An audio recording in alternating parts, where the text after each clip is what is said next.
यो भूतं च भव्यं च सर्वं यश्चादितिष्ठति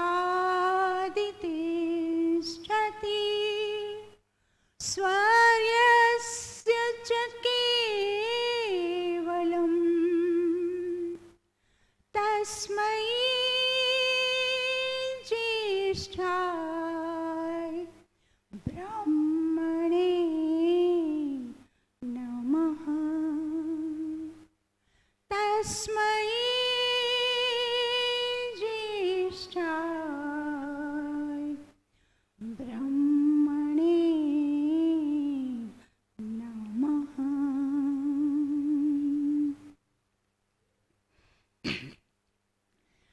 मन श्रद्धा भक्ति से ईश्वर का ही करता रहेगा नित गुणगान।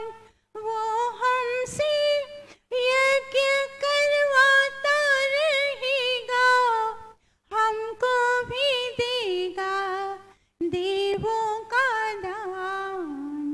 मन श्रद्धा भक्ति से ईश्वर का ही करता रहेगा नित गुणगान।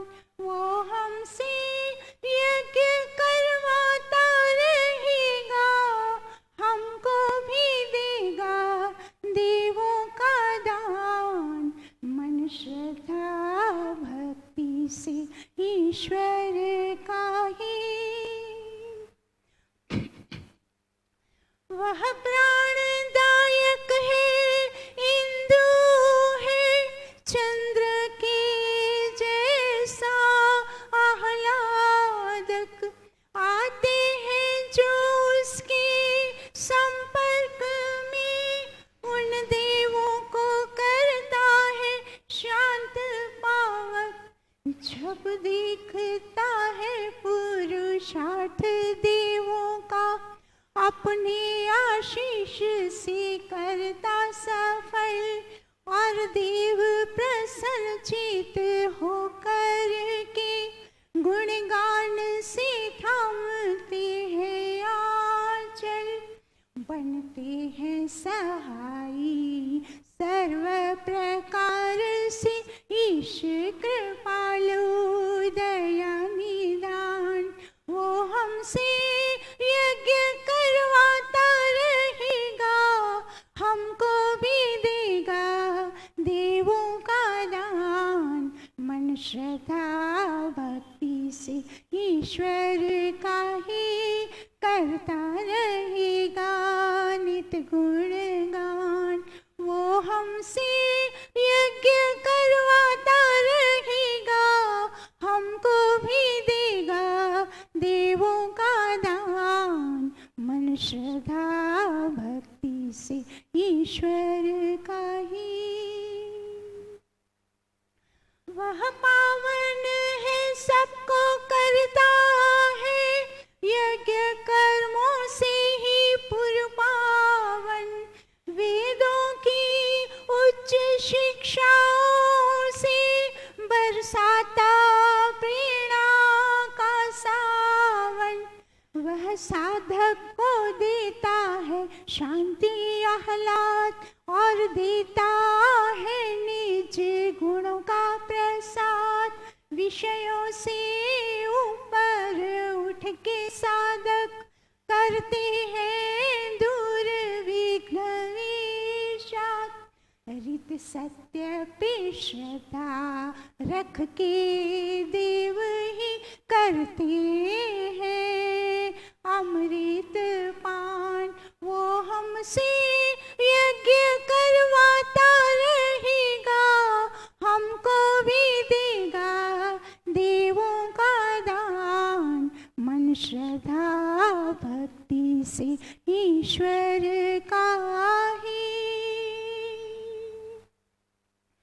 विषय हे परमेश्वर की उपासकों, तुम भी तो देवों सा कर्म करो।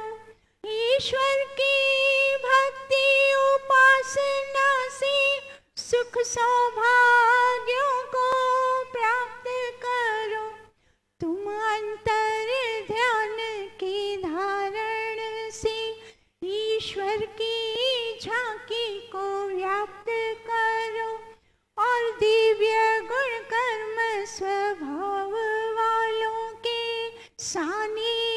सानिध्य में वास करो और शांत आह्लादक याज्ञिक बनकर पाही लेवे आनंद धाम।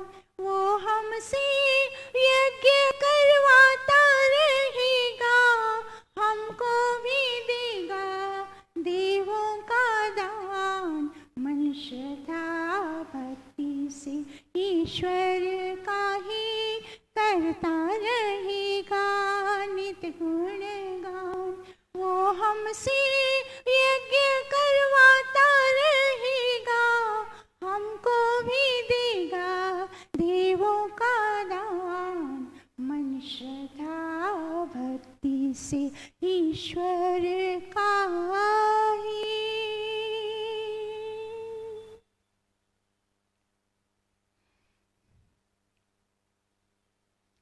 शास्त्रीय संगीत पर राग देश बड़ा ही मधुर भजन हमने सुना।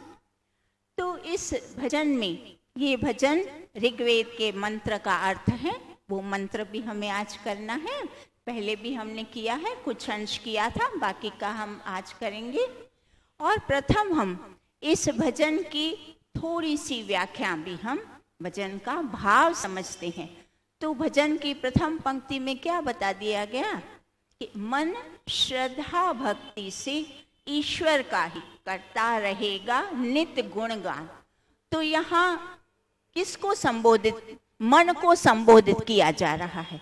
मन को संबोधित करके कहा जा रहा है कि हे मन, तुझे श्रद्धा और भक्ति से नित्य ईश्वर के ही गुणगान करने हैं। अब ये मन को संबोधित कर रहे हैं, तो हम मन की थोड़ी सी उसका जो प्रकृति है मन की, मन का स्वभाव, उसको हम थोड़ा जानें। तो मन का स्वभाव कैसा है? जो हमारा मन है वह बड़ा ही अद्भुत, बड़ा ही चमत्कारी और बड़ा ही शीघ्रकारी, और ऐसा स्वरूप है मन का कि जो भी हम, इतना आज्ञाकारी है, इतना आज्ञाकारी है हमारा मन कि हम उसको जहां भी लगाते हैं मन वहां लग जाता है। हम जहां उसको लगाते हैं, तो इसको थोड़ा सा हम इस प्रकार समझते हैं, जैसे विद्यार्थी अपने मन को पढ़ने में लगाता है, वो चाहता है कि मुझे डॉक्टर बनना है, और वो अपने मन को पढ़ाई में लगाता है, तो मन उसको डॉक्टर बना देता है। और अन्य विद्यार्थी चाहता है कि मुझे इंजीनियर बनना है, वो अपने मन को पढ़ाई में लगाता है, मन उसको इंजीनियर बनाता है। और अन्य कोई साइंटिस्ट आदि जो भी बनना चाहता है विद्यार्थी, और मन उसे वह प्राप्त करवा देता है, वो बन जाता है। वैसे व्यापारी, आप सब व्यापारी हैं, व्यापारी लोग क्या करते हैं? मन को व्यापार में लगाते हैं, तो मन व्यापार में लग जाता है और खूब सारा धन दौलत कमा के देता है। मन को लगाया और मन ने वो सिद्धि प्राप्त करवाई। और हमारे ऋषि मुनि मन को ईश्वर में लगाते हैं, ईश्वर के गुणगान में मन को लगाते हैं, सत्य कर्म करते हैं, सदाचार परोपकार करते हैं, ईश्वर का अनुभव करते हैं, ईश्वर की प्राप्ति हो जाती है। मन उनको ईश्वर की प्राप्ति कराता है और वो मोक्ष को प्राप्त हो जाते हैं। तो हमें भी क्या करना है? अपने मन की जो प्रकृति को समझकर, मन क्या करता है? भौतिक, हमने ये जो भी 3-4 हमने ये उदाहरण समझे, उन उदाहरणों से क्या समझ में आया कि मन भौतिक कार्यों को भी सिद्ध करवाता है और आध्यात्मिक कार्यों को भी सिद्ध करवाता है। तो हमें दोनों में विकास चाहिए। हमें अपनी भौतिकता में भी विकास करना है, हमें धन संपत्ति आदि आदि जो भौतिक आवश्यक पदार्थ हैं वो भी हमें प्राप्त करने हैं। तो उसमें भी मन को तो लगाना ही है। मन के लगाए बगैर हमें भौतिक भी विकास हमारा संभव नहीं है। मन नहीं होगा तो आप किसी भी कार्य में सिद्धि प्राप्त नहीं कर पाएंगे। तो मन को, जब हम भौतिक कार्य करते हैं तब तो मन को भौतिक कार्य में लगाना है, और फिर शेष जो समय है, बाकी बचा हुआ शेष समय हमें, जब हम आध्यात्मिकता, अर्थात हम जब ईश्वर का ध्यान उपासना करते हैं तब हमें पूर्णता से मन को उस समय ईश्वर के ध्यान में लगाना है। जब हम ईश्वर के ध्यान में, संसार के ध्यान से ईश्वर को हटाकर, मन को हटाकर और पूर्णता से मन को ईश्वर में लगाना, यहाँ क्या बता रहे? स्तुति, प्रार्थना, उपासना। गुणगान का तात्पर्य क्या है? कि ईश्वर की स्तुति करना, ध्यान करना, प्रार्थना करना और उपासना करना। तो ईश्वर की स्तुति हमें क्यों करनी है? ईश्वर की स्तुति करनी है हमें, ईश्वर के प्रति हमें प्रीति उत्पन्न हो जाए, हमें प्रेम उत्पन्न हो जाए, हमें प्यार दिखे। हमारी माता से हमें प्यार क्यों होता है? माँ से सबको प्रेम होता है और विशेष प्रेम होता है। क्यों? क्योंकि माँ हमारे लिए सब कुछ करती है। जो जो हमारी आवश्यकताएं हैं उस सारे, बहुत सारे कार्य हमारे लिए करती है। उसके कार्यों को देखकर हमें उसके प्रति प्रीति प्राप्त उत्पन्न हो जाती है। तो जब हम ईश्वर के गुणगान, गुणगान का अर्थ क्या है? कि उसने हमारे लिए जो जो कुछ किया है, हमारी जो माँ करती है, यही जो ईश्वर है हमारी माँ का भी माता पिता है। ये सारे संसार का माता पिता की तरह जो सारी आवश्यकताओं को पूर्ण करता है, हमारी एक एक जितनी भी आवश्यकताएं हैं उन सारी आवश्यकताओं को बड़े प्रेम से, बिना किसी स्वार्थ के, निस्वार्थ भाव से, दया से, प्रेम से और छोटी छोटी सूक्ष्म से सूक्ष्म हमारी एक एक आवश्यकताओं को वो पूर्ण करता है। तो ये जो आवश्यकताएं पूर्ण हो रही हैं ईश्वर के माध्यम से, तो ईश्वर के प्रति जो ये गुणगान, तो ये गुणगान उसका धन्यवाद है कि उसने हमारे लिए ये सारी जो सुख सुविधाएं हमें प्राप्त करवाई हैं, उपलब्ध करवाता है। तो उसके प्रति धन्यवाद भी करना और उसके प्रति हमें प्रीति उत्पन्न हो जाती है। अच्छा, ईश्वर हमारे लिए इतना सब करता है। तो जब हमें ईश्वर के प्रति प्रीत, सच्चा प्रेम, तब हम सच्ची भक्ति कर पाते हैं। अब ये एक प्रश्न और उठता है कि ईश्वर सच्ची भक्ति के पीछे क्यों? उसको सच्ची भक्ति से क्या लाभ है? कोई उसकी भक्ति करे तो उसका क्या बन जाएगा, और उसकी कोई भक्ति ना करे तो उसका क्या बिगड़ जाएगा?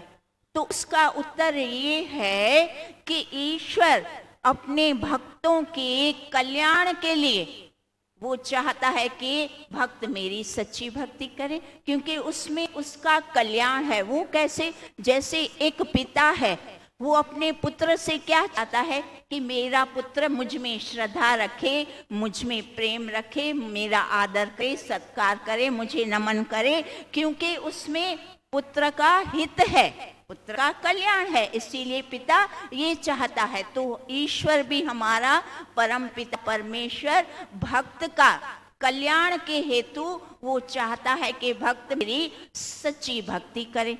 अब भक्ति का एक अर्थ तो ये है कि ईश्वर के गुणगान करना, ध्यान उपासना करना, और उसका दूसरा सही अर्थ, श्रेष्ठ अर्थ भक्ति, सच्ची भक्ति का अर्थ है ईश्वर की आज्ञाओं का पालन करना। तो ईश्वर की आज्ञाएं क्या है?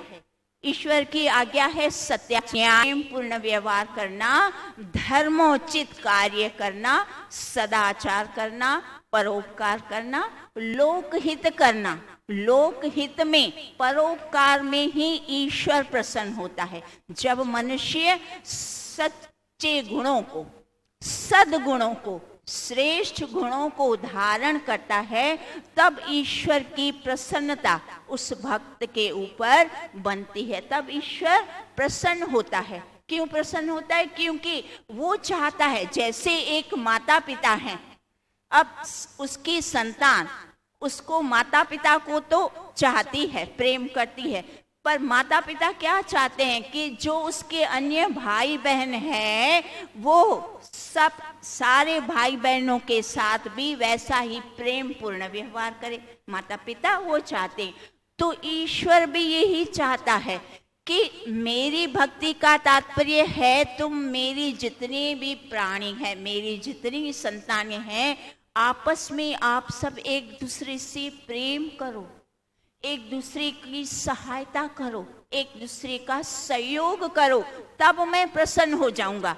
आप मात्र मेरा नाम स्मरण करते रहोगे, ओम ओम बोलते रहोगे, या राम या जो कुछ भी मात्र मेरा नाम का रटन करते रहोगे, उसमें मुझे ना कोई प्रसन्नता है और ना कोई मुझे लाभ है, ना कोई मुझे हानि है।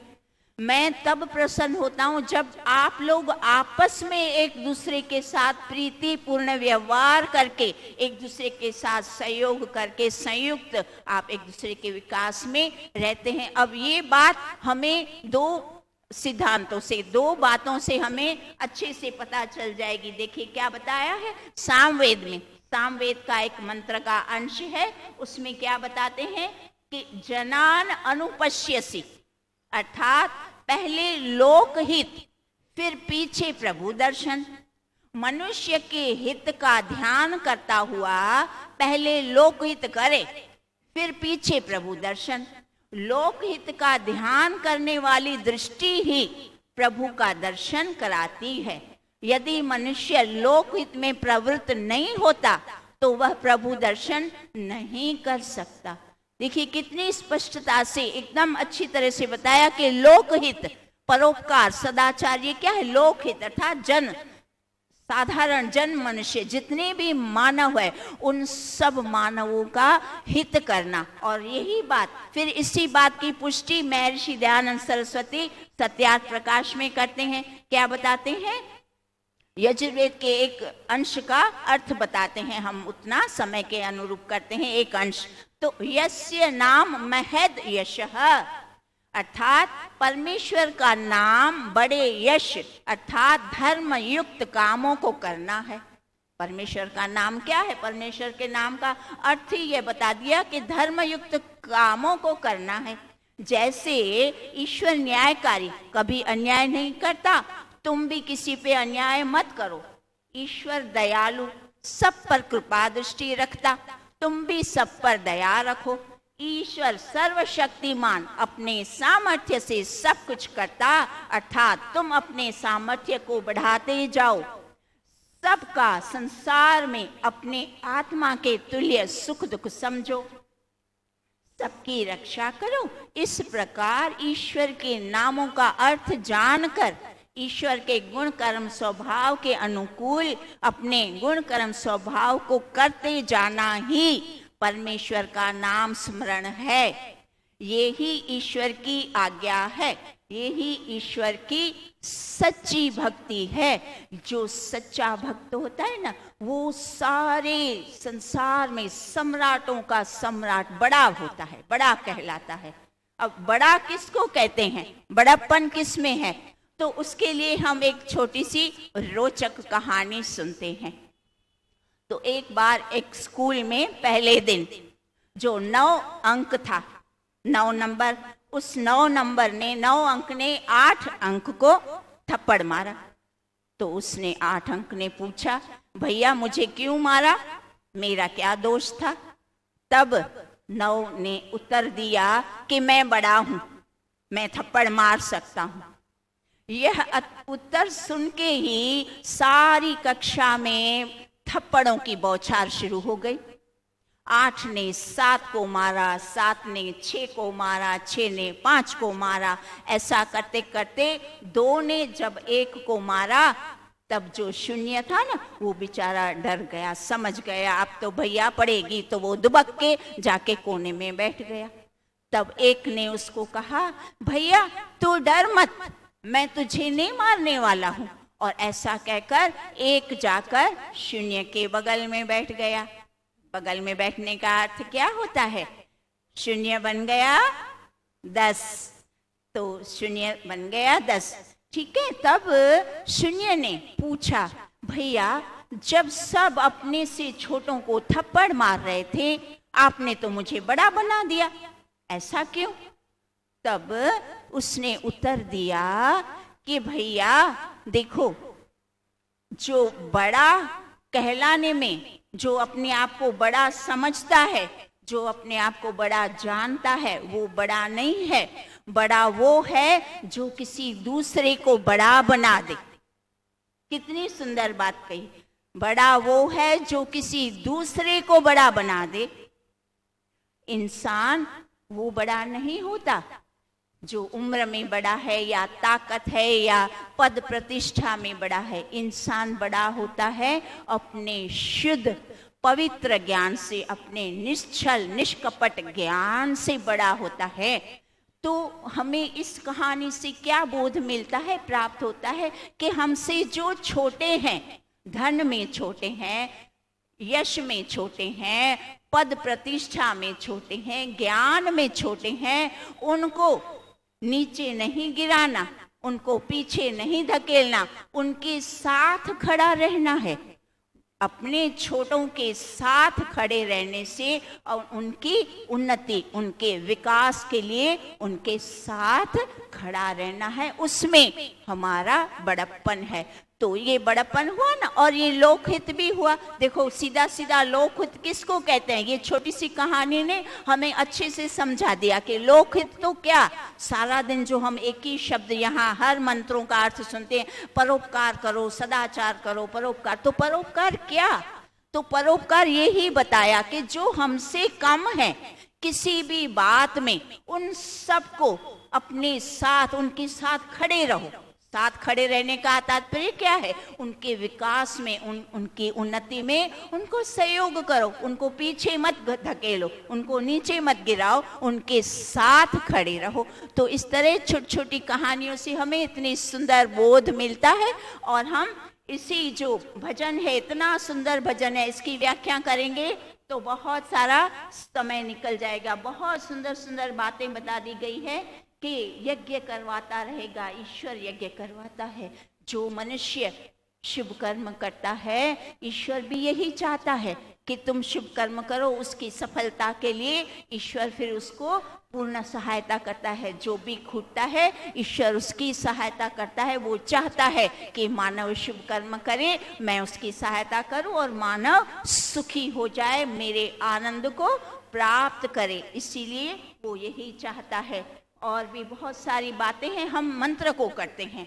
तो मंत्र ऋग्वेद का मंत्र है, ओम उपास्मै गायता नरः पवमानाय इंदवे अभिदेवांग इयक्षते।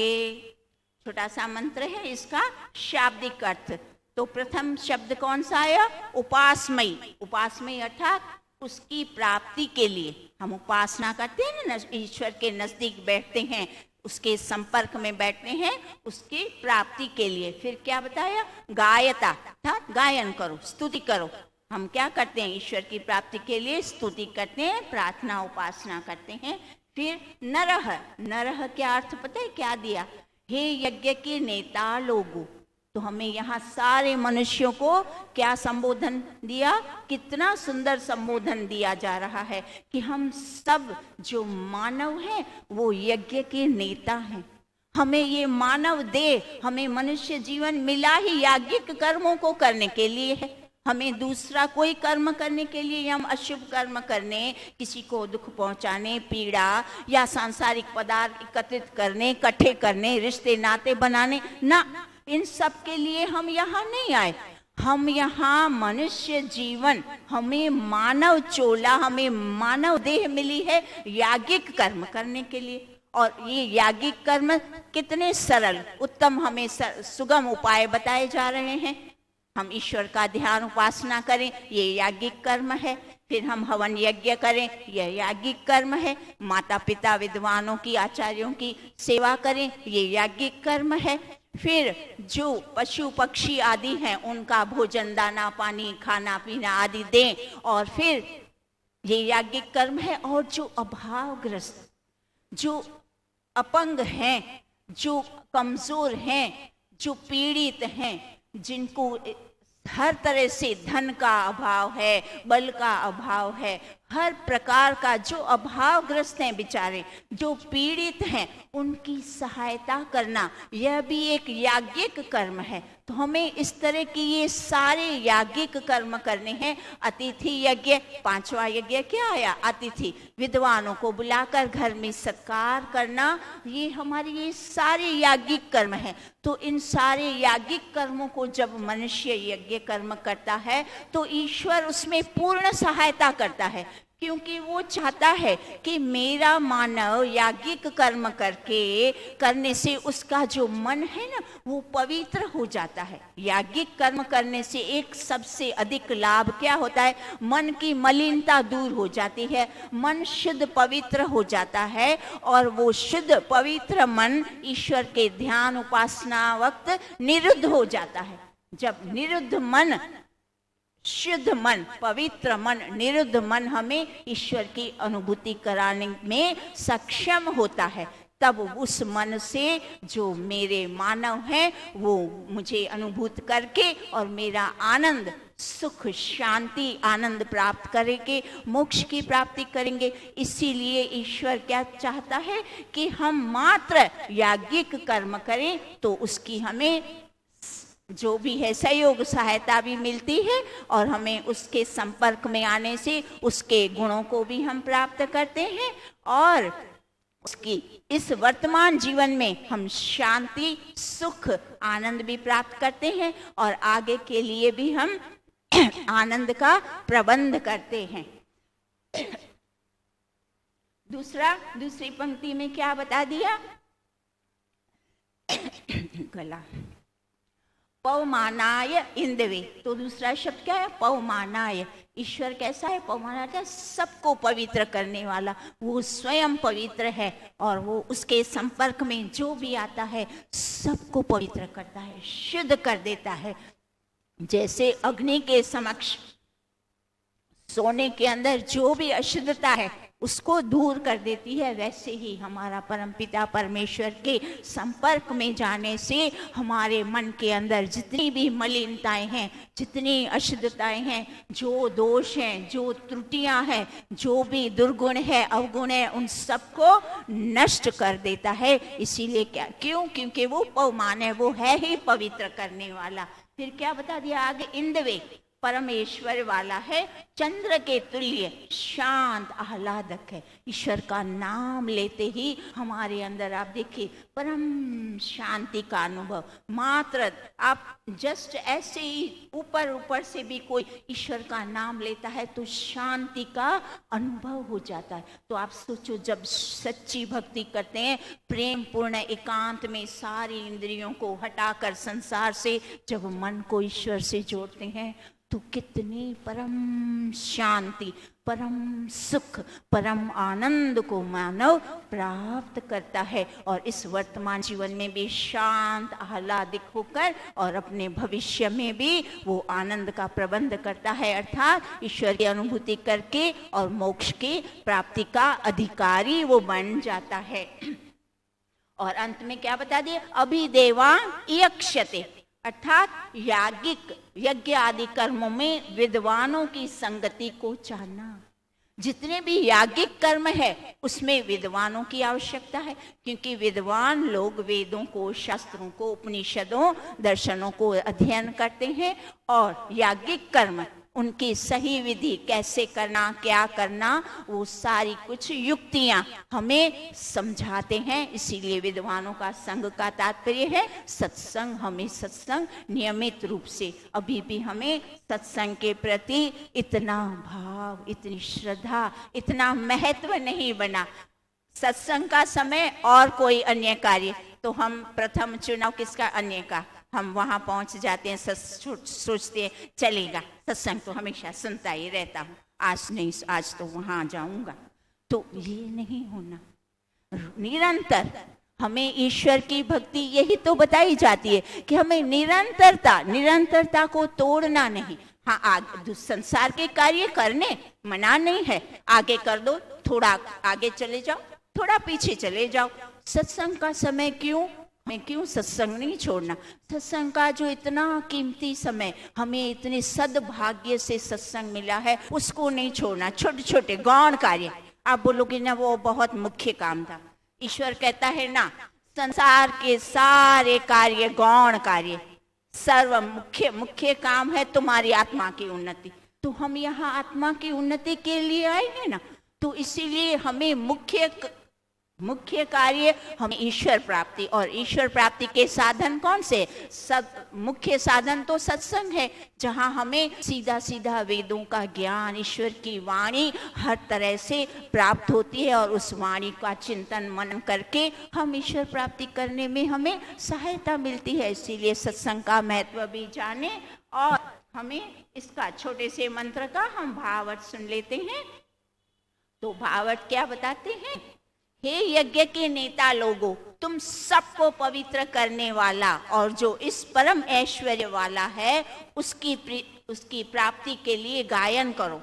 जो यज्ञादि कर्मों में विद्वान की संगति करो। परमात्मा उपदेश करता है कि हे मनुष्यों, तुम यज्ञादि कर्मों में विद्वानों की संगति करो और मिलकर अपने उपास्य देव का गायन करो। तो मिल करके जब हम वेदों का अध्ययन करते हैं, ईश्वर की ध्यान उपासना भजन गाते हैं, ईश्वर की उपासना करते हैं, तो हमें एक दूसरे के प्रति प्रेम प्रीति। देखिए, ईश्वर ने पहले ही आज क्या बता दिया व्याख्यान में कि मेरी भक्ति का तात्पर्य है आपस में प्रीति करो। तो यह सत्संग क्या है? आपस में प्रीति करना भी सिखाता है। तो इस तरह से हमारा समय हो चुका है, आगे का हम अगली बार करते हैं।